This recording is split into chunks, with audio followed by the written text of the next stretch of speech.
All right, this morning we are going to graph inverse variations. So just to remind you, in general, an inverse variation is y equals k over x. K represents some number that's going to be your constant of variation. So we're going to graph these first two by hand just to get a feel for what these look like.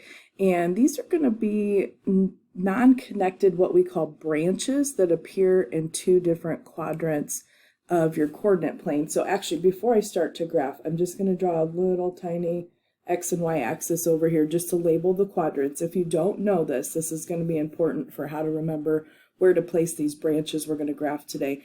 The upper right quadrant is the first quadrant, and this is kind of weird, but the way the quadrants are labeled actually go counterclockwise around the coordinate system, and this will make a whole lot more sense to you next year when you guys are working in trig, but this is the proper notation for labeling the quadrants in terms of what number is what. So quadrant 1, quadrant 2, quadrant 3, quadrant 4.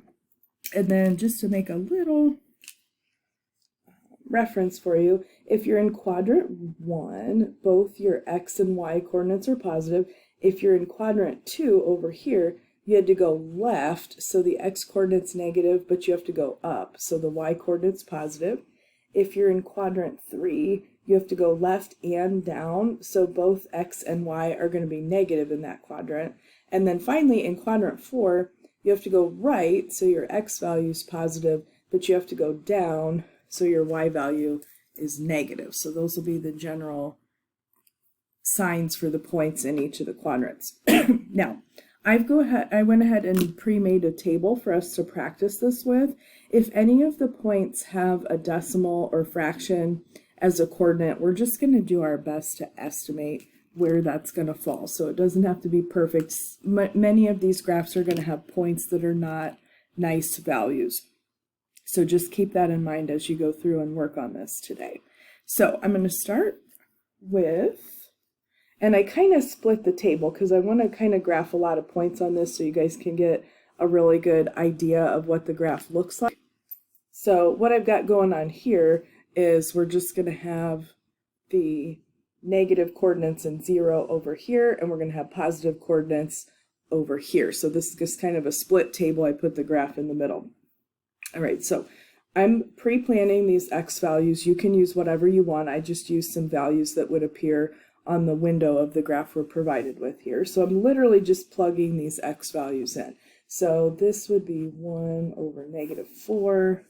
This would be 1 over negative 2, 1 over negative 1, 1 over negative a half, 1 over negative 0.25, and then 1 over 0.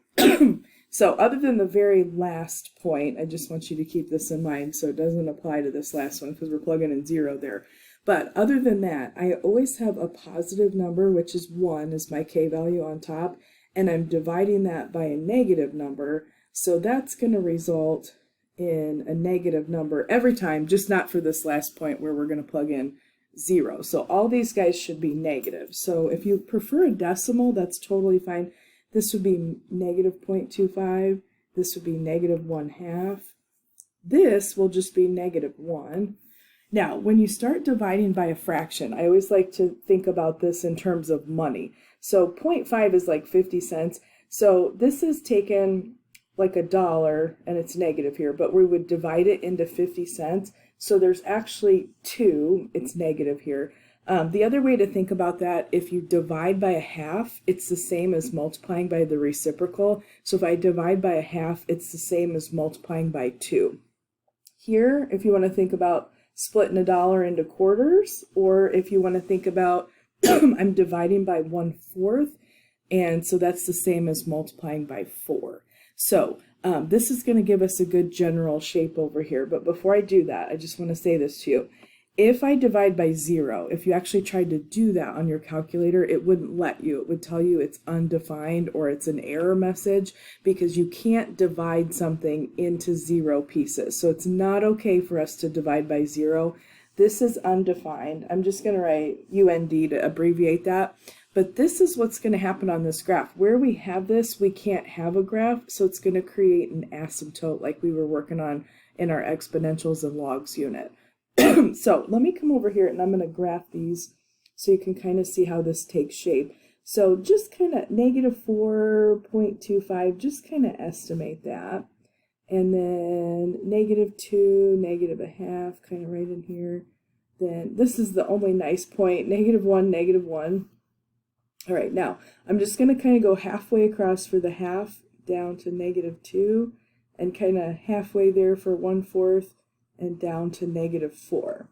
Okay, now these values are never going to become positive in terms of the y values. And these, the smaller the decimal or fraction I divide by, this is just going to shoot down really fast. So this guy is going to hug into this third quadrant here. It's not going to go over the x or y axis. You can't plug in 0, nothing exists there, so that's actually going to be the asymptote. But then there's no way, I'm always taking a positive number divided by a negative number over here, so these will all be negative. They'll be just really close to the x-axis. So this just stays right in quadrant 3 here, and this is called a branch. So this guy right here, this is called a branch. All right, now, these numbers are actually going to be the same, but in this situation, for my y equals 1 over x, every time here I am taking a positive number divided by, these are all positive numbers, so the result in that situation, these will all be positive numbers. So the 0.25 is going to have the same, this is going to be 4. The 0.5, this is going to be positive 2. The 1 is going to be positive 1. The 2 is going to be a half, or 0.5. And the 4 is going to be 0.25, or 1/4. Now, this branch, these x and y coordinates are both all positive. This branch is going to look really similar, but it's going to be up in quadrant 1. So I'm just going to kind of do my best to estimate. So 0.25 up at 4, 0.5 we're at 2, 1 is the only nice point that we're not going to have to kind of estimate. 2 you're at a half, and 4 you're coming down to 0.25. And these would just get closer and closer to the x-axis as you increase the x values here, but it's not going to touch it, not going to go over it, just going to hug right into this first quadrant. Okay, now I'm going to draw in what we call the asymptotes here, which is a line our graph is going to approach but never touch. So in this graph, it's just going to be the x-axis and the y-axis. So I'm going to write down my asymptotes here, and I know this is sometimes weird for people to remember. The x-axis is your horizontal asymptote. I call it horizontal. And your horizontal asymptote, this graph gets really close, doesn't touch on either side, but the x-axis equation is actually y equals 0. I call it horizontal to help me remember. Any horizontal line has all the same y coordinates, so every y coordinate across that x-axis is 0, so the actual equation is y equals 0. This is your horizontal asymptote. Your vertical asymptote, that's created by what we don't want to plug in for x here, which is based on the equation. I can't divide by 0. So my vertical asymptote is going to be the y-axis. I call that vertexal. The actual equation of that is x equals 0, because all the x coordinates are going to be 0 up and down there. Okay, now I am going to show you the technical way to write the interval. I'm going to scooch this up a little bit so I can get that domain and range on the screen here. Okay, I'm going to show you the technical way to write the interval, and then I'm going to show you the actual way we're going to write it in class just to save some time. Both are totally valid, but the interval notation for the domain and range for these graphs is kind of long unless we kind of abbreviate it a little bit. Okay, so here's the deal for the domain. One of these branches goes to the left forever, so you would cover every x value going that way. One of the branches goes to the right forever, so we're going to cover every x value going this way as well. I just don't touch this x value in between here, in between the branches, and that's going to be your asymptote. So here's how I want you to write this. this symbol, it's an R with a double stem if you haven't seen that. That stands for all real numbers. So it means everything except, so to exclude that value that we don't touch, I'm going to write an equal sign with a slash through it, except 0. I touch every x value except 0 is what that says. The range is actually the same. So the range, one of the branches goes down forever, one of the branches goes up forever. I just don't touch that y value in between the branches, which for this graph is also 0. So the range, all real numbers again, but I never have a y value that's actually equal to 0.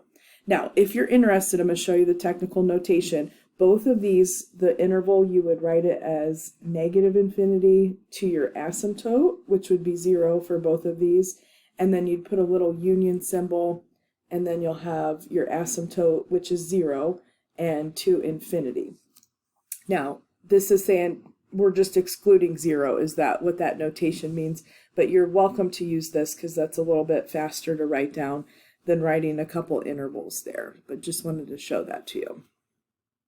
Okay, now I'm going to scooch up, and literally all I'm going to do on this graph is I'm going to change up the k value to be a negative number. So the k value, this is just -1. Did the same thing with the tables. I did negative and 0 on this side. I did positive on this side, so we can check this out. Now, on this situation, my k value is -1 here. So if I plug in a negative number, and I take a negative number divided by a negative number, every single one of these is going to result in a positive. So that's going to change which quadrant the branch is in. And on this side, except for the 0, that doesn't count there. All right, now on this side, I have -1 as my k value.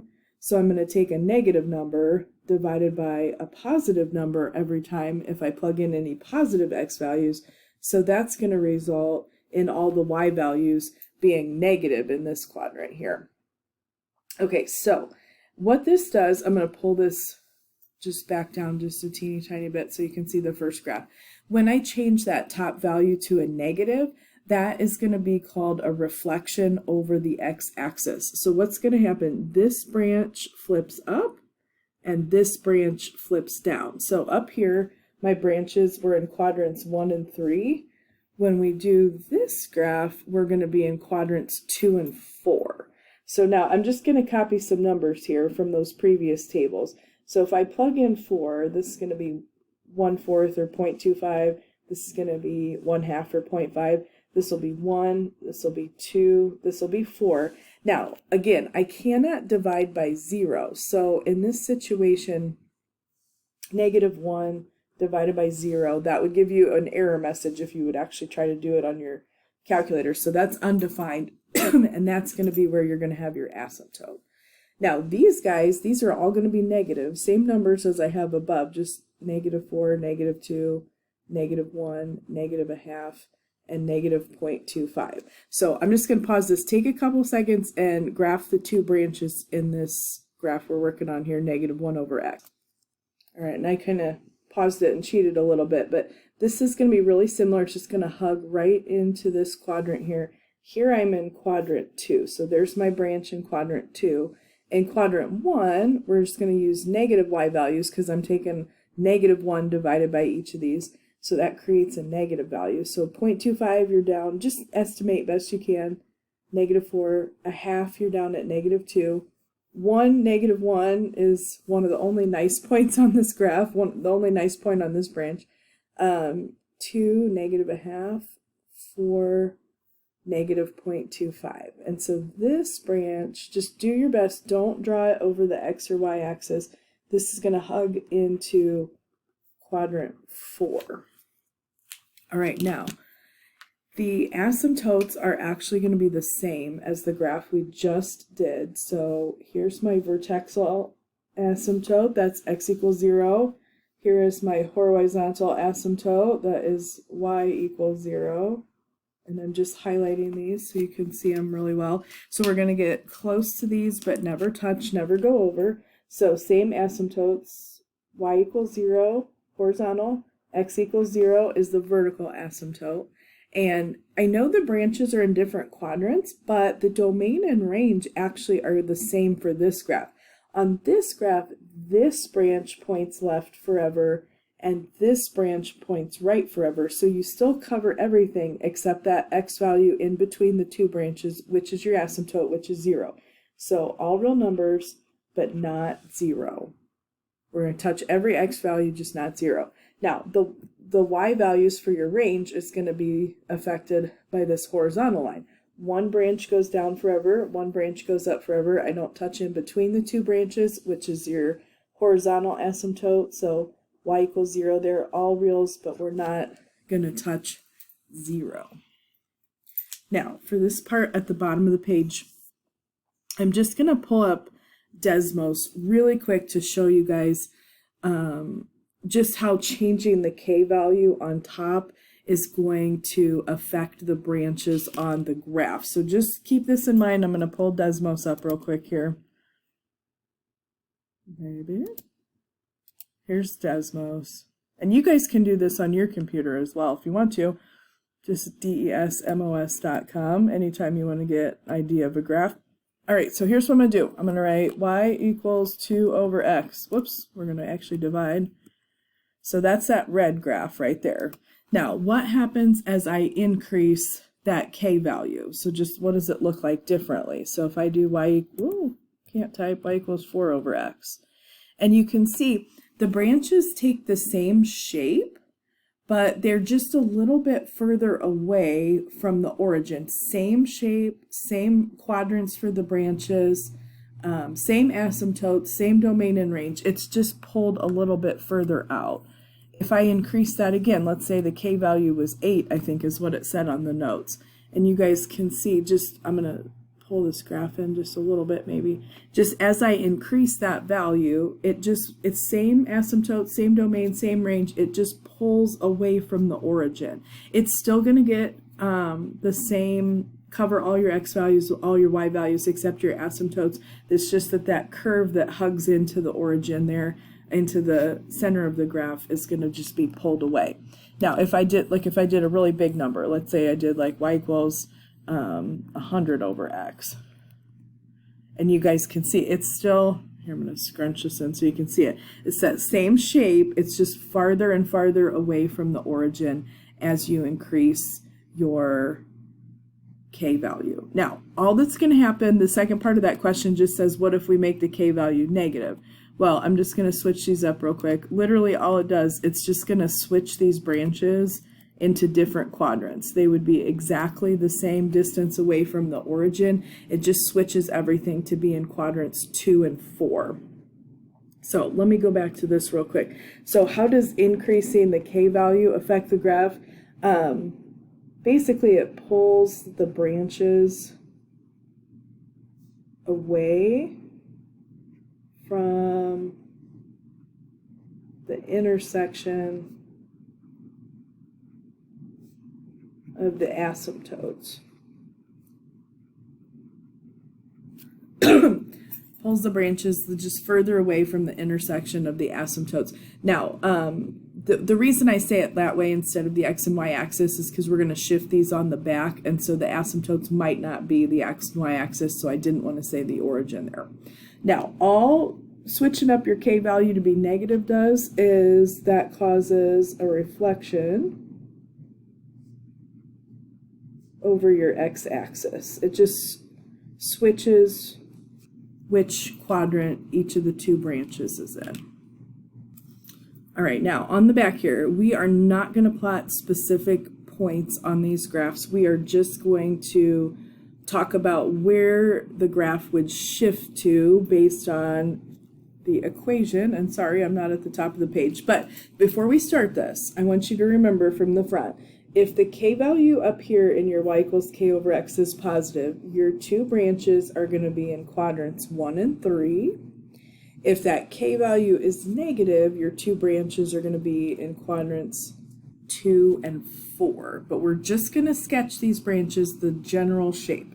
Now, normally when we shift graphs around, I usually use h and k when we look at these, but in this equation, You can see I used B and C only because the K value is to represent the constant of variation. But this shifts just like normal graphs. So whatever's with the X is going to be the opposite of what that looks like. It's what sets that denominator equal to 0 because you can't divide by 0. That is going to shift your graph left or right. And this is going to move your y-axis. Whatever the C value is, if you have something added or subtracted to the side of the fraction, that we're going to copy, and that is going to move your graph up or down. And this is going to tell you where you want to move your x-axis. And we're going to move those x and y axes as necessary to kind of figure out where the branches would be, and we'll create new quadrants by moving the x and y axis. Okay, now your asymptotes, doesn't matter whether the k value is positive or negative, the asymptotes should be x equals b. Whatever the opposite of that is, whatever sets that equal to 0, so that's going to be b. And then the domain is going to match with that. It'll be all real numbers, but not whatever that b value is that would set that denominator equal to 0. The y, this is going to be your horizontal asymptote, and then that's going to be that c. So this will be the horizontal. The x is always vertexal, so this is going to be your vertical asymptote. And then the range, similar to the domain, it's just going to be all real numbers, but not whatever that horizontal asymptote is. So I'm going to use a highlighter to do these when we come down here. We're just going to draw the branches. So the easiest thing I can do when I look at my equation to tell where the branches should be is literally just look at the number on top. Doesn't matter what it is, we're just going to sketch these. We're not going to plot specific points when we're shifting. And so my k value is positive here, so I automatically know that'll be quadrants 1 and 3. Now, to figure out my asymptotes here, my x is whatever would set this denominator equal to 0, so that's going to be 3. So we're going to have a nice vertexal line at 3. Your y, there is nothing being added or subtracted to this fraction, so we are not going to move up or down. So the horizontal asymptote is actually going to be 0. So what I would do, I'm just going to grab a highlighter. You can use whatever you want. I'm going to draw in these asymptotes here. So x is going to be at 3. So I'm going to do a nice vertexal line at 3. And y is 0. So that's just going to remain the x-axis. And we're just going to sketch these branches in. So I know their branches are supposed to be in quadrants 1 and 3, but based on your new x and y axis. So here would be quadrant 1. I'm just going to kind of draw that, kind of hug in. And here would be quadrant 3.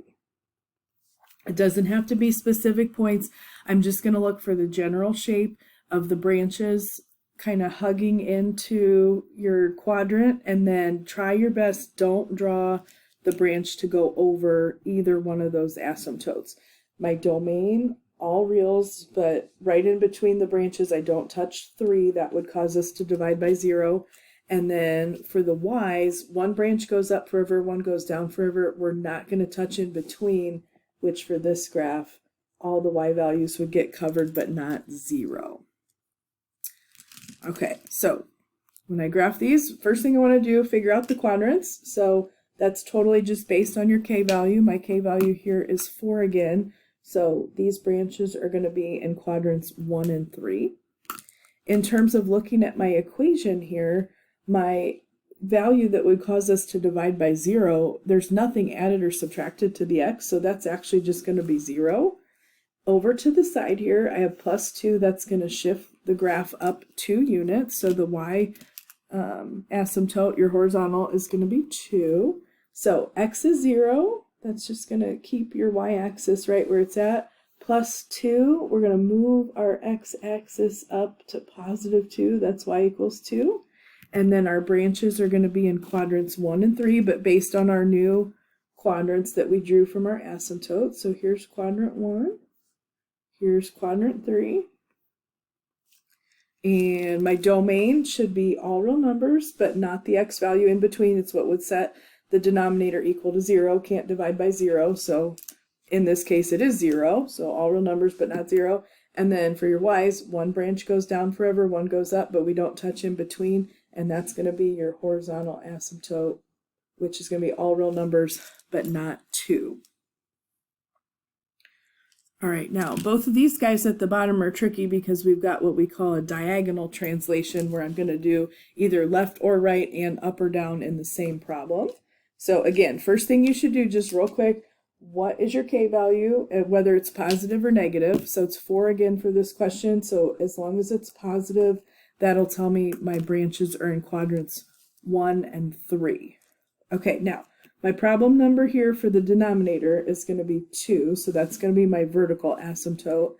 And my problem number outside here for the y is going to be -3. So when I draw these in, my new y-axis is this nice vertexal line at 2. And my new my new x-axis is going to be this nice horizontal line at -3. And we're just going to sketch these branches into our new quadrants here. Here would be quadrant 1. Here would be quadrant 3. And so we should have, for our domain, all real numbers except the x value in between, which is 2. All real numbers not equal to 2. And then your y's up and down forever except not in between. So all real numbers, but not -3. And then I have one more, sorry, we probably should have practiced more with this. This has a negative value on top for k. So that's going to place us in quadrants 2 and 4. So keep that in mind. If that number on top is negative, we're going to be in quadrants 2 and 4. So for my x here, problem number would be -6. For my y, my problem number is going to be 1. So opposite of what that looks like, copy what that looks like. So we're going to go left 6, that's going to put our y-axis over here, and up 1, so right on the 1. Now we're going to put our branches in quadrants 2 and 4. So based on that, this would be quadrant 2, this would be quadrant 4. And it's just going to be a sketch is what I'm looking for. This is going to be all real numbers, but not -6. This is going to be all real numbers, but not 1. Change the color of that there. Okay, now, what we're going to do at the bottom, we're just going to translate these. So what would the equation look like if I had these asymptotes? So this one says we're going to take y equals 4 over x, and we're going to have an asymptote at -1. So whatever is the x value will be with the x. So if this is -1, it's going to be the opposite of what I think. So it'll be x plus 1 in the denominator. And then y is going to go outside the fraction, and you're just going to copy that down. So to the side of the fraction here, I would have a -2. For this guy, we're going to have asymptotes at 0. So this would be 4 over just an x. 3 for y will have a +3 to the side. Reflected over the x-axis is just going to mean that my k value is going to be negative.